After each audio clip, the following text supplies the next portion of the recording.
વાડે routine બેઠક મળતી હોય છે, જેને લઈ આજ રોજ રિવ્યુ બેઠકનું આયોજન કરવામાં આવ્યું હતું અને સાથે જ બીજી એક બેઠક ધાર્મિક દબાણો સંદર્ભે પણ પાલિકા કમિશનર દિલીપ રાણાની અધ્યક્ષતામાં યોજાઈ હતી અને બંને બેઠક દરમિયાન વિવિધ મુદ્દાઓ પર ચર્ચા કરવામાં આવી હતી.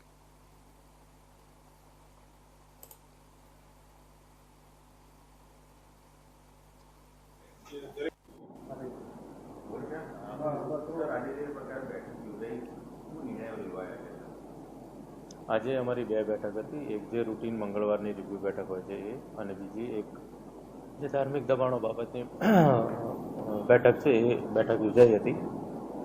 જેમાં જે રૂટીન બેઠક હતી એમાં જે વિકાસના મુદ્દાઓ એની બાબતે ચર્ચા થઈ હતી.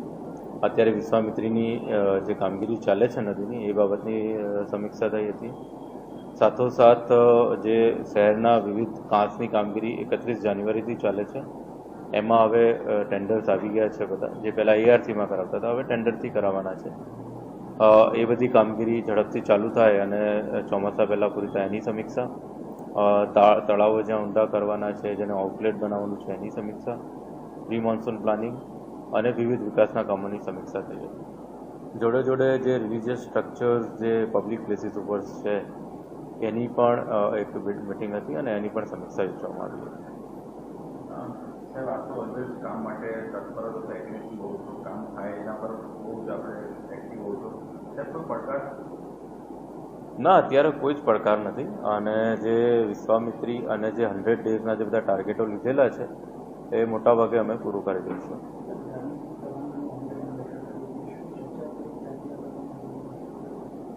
ધાર્મિક દબાણો બાબતે મારે એમ કહેવાનું છે કે સૌથી પહેલાં અમે જેટલા પણ ધાર્મિક દબાણો લિસ્ટેડ હતા પહેલાંથી એ લોકોને એકવાર પુનઃ તક આપી હતી કે ભાઈ આ ધાર્મિક દબાણોમાં તમારે કંઈ કહેવું હોય તો કહી શકો. એટલે ઘણાએ પોતાના ડોક્યુમેન્ટ રજૂ કર્યા છે. એટલે એમાં નિર્ણય એમની ખાનગી માલિકીના પુરવાર થાય તો પછી એ ધાર્મિક દબાણની કેટેગરીમાંથી બહાર આવે. બીજું, ધાર્મિક દબાણોને જે ધર્મગુરુઓ સાથે અથવા એમના મંદિરના વ્યવસ્થાપન સાથે જે બેઠક કરવાની છે એ પણ કરી છે. અમે પુનઃ એકવાર બેઠક કરવાની સૂચના આપી છે. અમારા લેવલે પણ અમે બેઠક કરીશું. ઉપરાંતમાં જ્યાં ધાર્મિક દબાણોમાં રીસાઇઝ થઈ શકે અથવા ક્યાંક નાનું મોટું દૂર કરીને પણ થઈ શકે રેગ્યુલરાઇઝ, અથવા રીલોકેટ થઈ શકે કે અહીંયા છે ને એની બાજુમાં જગ્યા છે તો 2-4 મંદિર કરીને એક મંદિરનું ક્લસ્ટર બાજુમાં થઈ શકે. રીલોકેટ, રીસાઇઝ એ જે ગાઈડલાઇન્સ છે એ પ્રમાણે પણ મેં બધાને અમારા અધિકારીઓને કીધું છે કે નીચે બધાને સમજ આપે અને રેરેસ્ટ ઓફ ધ રેર કેસમાં જ્યાં ખૂબ જ અકસ્માત થવાની ભીતિ હોય કે એવું હોય તો પછી ફાઇનલ નોટિસ આપી અને દબાણ દૂર કરવાનું થાય. પણ એ બહુ જ જવાલ્ય અને રેરેસ્ટ ઓફ ધ રેર કેસની વાત છે.